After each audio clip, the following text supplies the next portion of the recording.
In September 1st, the primary takes place. We find out that we win in Franklin County, which is predominantly hand counted. In every other county where there's machine counted ballots, we lose. Okay? Not just lose, but by 60-40, 60-40, 60-40, 60-40. Like an algorithm was in place. So me being the mathematician, me being a scientist, me being someone who studied pattern analysis and system science for most of my life, I was in some ways forced to unravel this, and it is a problem I wasn't willing to let go. So on September 9th, 2020, what I had figured out was, in those 8 days, with a lot of help from other good people, that the electronic voting machines in this country take a ballot image, take a ballot, paper ballot, they convert it to a picture, what's called a ballot image. That ballot image is then analyzed by the computer to determine if I got a vote or you got a vote. You know, those little elliptical circles that get filled in. Okay? Well, it turns out those ballot images have to be preserved by federal law. There's a federal law, USC 20701, which clearly states that any records generated in connection with a federal election must be preserved by federal law for 22 months. Okay, this is a federal law that was passed in 1974 because the states were doing all sorts of wacky stuff. So went for federal elections, president, Congress, U.S. Senate, they dictated to the states, you better save any data that's generated in connection with the federal election. So when a voting machine takes that paper ballot, it creates a image which is generated, which did not exist before. They're supposed to preserve it. So in September, and by the way, let me walk. So yesterday, I walked through this process. If you want, should I walk through it again, John? Sure. Go ahead. I'll walk through some of the slides, but let me give you the overview. So yesterday walked through what occurred in September. I talked about that by September 25th, I had figured out that the Secretary of State had deleted the ballot images, and I asked for them. On September 25th, 2020, the Secretary of State, her name is Michelle Tassinari, who's a state election director to the Secretary of State by a guy called Bill Galvin. She writes me an email on September 25th, and she states in her email, and I'll show it to you, we don't have to say ballot. We don't say ballot images. Massachusetts prohibits us. And I say, please tell me the law. My email, so it's a second email in that interaction. She writes back, we say paper ballots, and gives me some cockamamie story in the email, not even addressing the question, say, oh, we don't store ballot images. Very clever, saying they don't store them when they are actually generated, which means she deleted them. Okay? Very clever. She's a lawyer. And then I write back, I said, you violated federal law. This election's null and void. The two emails from her, the two emails from me, I put up on Twitter on September 25th. Bam. I was banned on Twitter for 21 days, and my tweets were forced to be deleted. What happened? Well, we found out in a small news story article, which had interviewed the Secretary of State, that they had contacted Twitter. So everyone get this. Twitter didn't take me down in September 25th, 26th, so on. And remember, though I had lost the primary, we moved our entire campaign engine to run a write-in campaign for the federal election, which was November 3rd.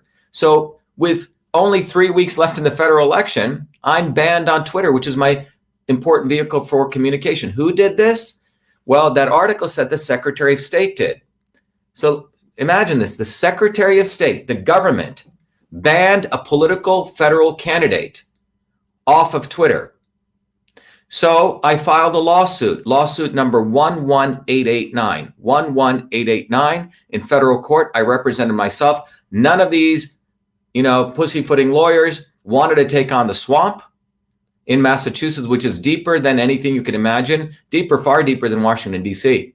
So I represented myself against 3 lawyers, okay? The Attorney General, 2 Harvard-trained lawyers, and somebody else, Tassinari, who's the state election director and a lawyer.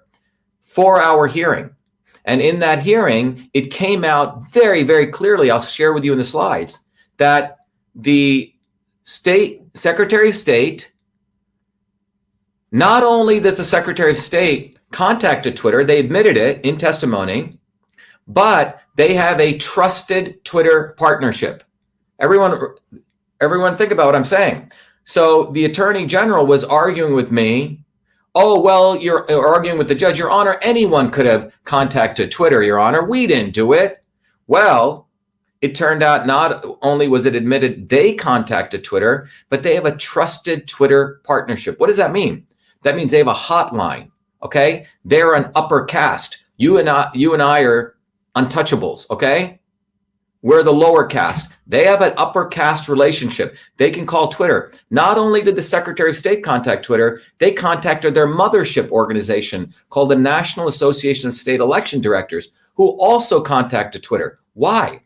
Because I was revealing in those tweets that the Secretary of State had violated federal law. This is law that was passed by Congress, that all paper, all records generated in the midst of a federal election must be preserved for 22 months, 52 USC 20701. And for that, I'm being banned, not by Twitter, but by the Secretary of State. Now, here's what's interesting.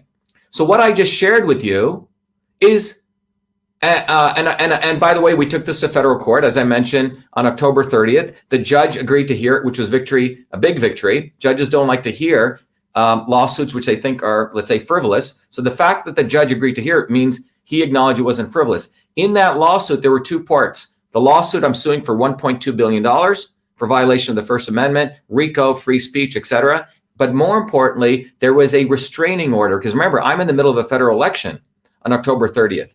I told the judge that I wanted him to order the Secretary of State to stop contacting Twitter. Okay? Guess what? The judge gives me that victory. He orders the Secretary of State, stop contacting Twitter. He also orders the National Association of State Election Directors to stop contacting Twitter. And third, he also said that if you have a problem with Dr. Shiva, why don't you exercise your First Amendment? Just argue with him on Twitter. Okay?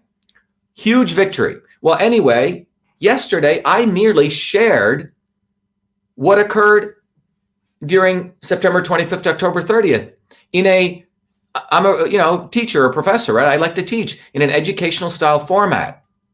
And I have been tweeting since that time, since around November 3rd, when I was put back on Twitter, until February 1st, about all sorts of issues. Election fraud, what else, John? Ballot images, forced vaccinations. Twitter never took me off. But right when I mentioned Tassinari, the keyword Tassinari, bam, in that video, I was taken off. What does that tell you? Well, just think about it. That means the only logical conclusion, we know that they look for keywords. They've associated the word Tassinari, the keyword, with my account. And we've looked at every one of my tweets, close to 20,000 tweets, right, John? We've gone through every word in those tweets. I have a big database of them. And the only two times I was banned on Twitter was on September 25th, 26th, when I mentioned Tassinari, and February 1st, when I mentioned Tassinari. So what the government has done is, when they have their trusted partnership, they had Twitter in their algorithm make sure the word Tassinari, when that keyword was there, that bam, I'm going to be taken off. That's what's going on. This is the state. The state is telling Twitter what to do, because in many ways I'm an enemy of the state, because I am exposing the fact that the state violated laws, the laws that you and I had our representatives and the President of the United States pass in Congress, called 52 USC 20701, which says all data, all records generated in connection with the federal election must be preserved for 22 months. Why is this important? Well, the ballot images are the ballots for electronic voting machines. And if they'd given them to me, I could easily see, if I won or lost. If I lost, great, I'm willing to take it. But I know I won, because there's no way a fool who is not campaigning, and we had 3,000 volunteers, 10,000 lawn signs, could ever have beat me 60-40. And what I'm talking about is a real crime scene of election fraud. Trump, Giuliani, these guys were not focused on the real issue. They've been making $300 million, I'm sorry to say, fighting a fake election fraud. You know, like the Democrats talk about voter suppression, they're talking about mail-in ballots. And they took in a hauler, $300 million. The New York Times will not cover this case. I've gotten 2 victories in federal court so far, because this is a real crime scene of election fraud. The ballot image destruction, and the fact that there's computer algorithms